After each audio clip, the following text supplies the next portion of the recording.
stop slipping, and stop cutting your socks. We have 15 different color options between 3 grip socks and 2 sleeve types. Something for everybody at a price that just makes sense. Available now at puregripsocks.com.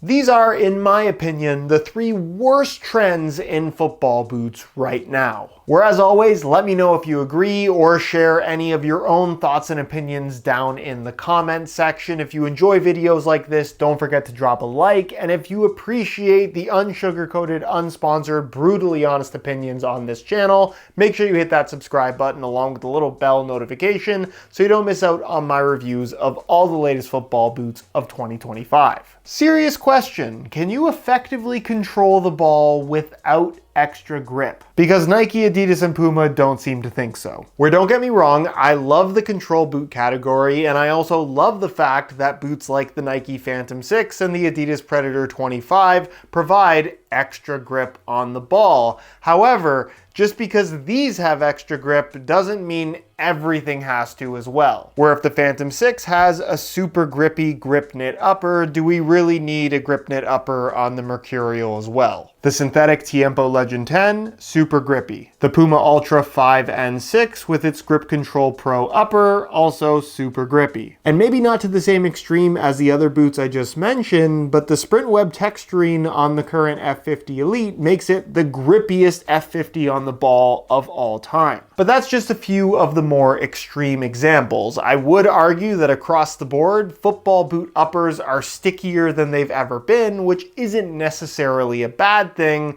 but especially when you're talking about a brand like Nike, with all 3 lines offering tons of extra grip on the ball, there's now just less variety in general, and also less of a reason to not just go for the control boot if the goal is to have the best amount of extra grip on the ball. I'm not saying to get rid of grippy football boots entirely, but I just don't think that somebody doing step overs in a pair of Mercurials necessarily needs or wants the extra grip on offer from a pair of Phantoms. 1 grippy boot per brand is plenty. Let's talk about leather boots, or perhaps a lack thereof. A trend that I'm hoping that big brands especially are starting to notice is not a good one based on sales numbers for the Puma King, the modern Copa series, and the Nike Tiempo, perhaps being at an all-time low. Where in the case of the synthetic Tiempo and Puma King, at this point, the verdict is in. The vast majority of consumers that were interested in this kind of heritage category of football boots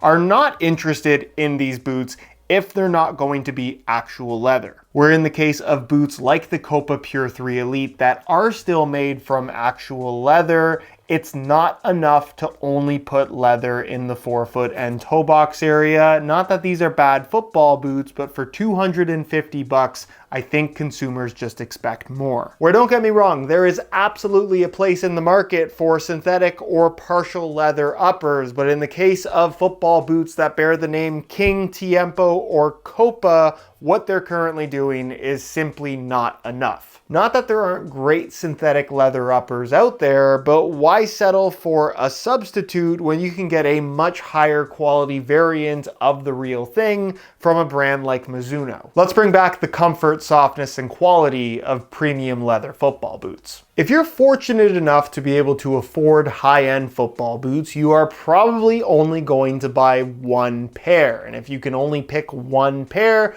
you're going to make the best choice possible. With the best football boots that most people agree are the best being the ones that are also the most popular. A Predator, an F50, a Mercurial, a Phantom. Those, I would argue, are going to be your top 4. Not cheap, but guaranteed to be good. Or at least that's the perception that most people have of these very popular choices. It's the reason why they're popular. Which is why it's completely and utterly ridiculous for a brand like Umbro to think that anyone's going to pay $300 for a pair of Toco 5 Pros. Or $250 for an Under Armour Magnetico 5 Elite. And even really soft solid performers like the Skechers SKX2 Elite has little to no chance of actually doing well when they want to charge $225. And it's not even just the smaller football boot brands that are suffering from overcharging. The Puma Ultra 6 Carbon, a great and very unique pair of football boots if it's the type of fit and feel that you're looking for, are so expensive at $290 that it's no surprise that almost nobody would pick these over the much more popular Nike Mercurial or Adidas F50 alternatives. Where I totally understand the psychology of perceived value in pricing your product in a similar way to the competition you are against. However, in the case of football boots, especially from brands that are simply put less popular, can we just stop the trend of making football boots that are more or less destined for outlets because of how high the retail price is? Where obviously I'm not in charge at any of these brands, but I really do think that if they wanted to legitimately grow in market share and popularity, it would just make sense to price their football boots way more competitively than they're currently doing. Do big brands like Nike and Adidas charge too much for their football boots? Maybe, but at the very least, people are buying them. So tell me how it makes any sense for all of these competing brands to try and charge the same amount or more for products that people are, at the end of the day, kind of skeptical of. If you want consumers to take a chance on less popular alternatives, at least make it enticing. And $300 for Umbro Tocos is not enticing.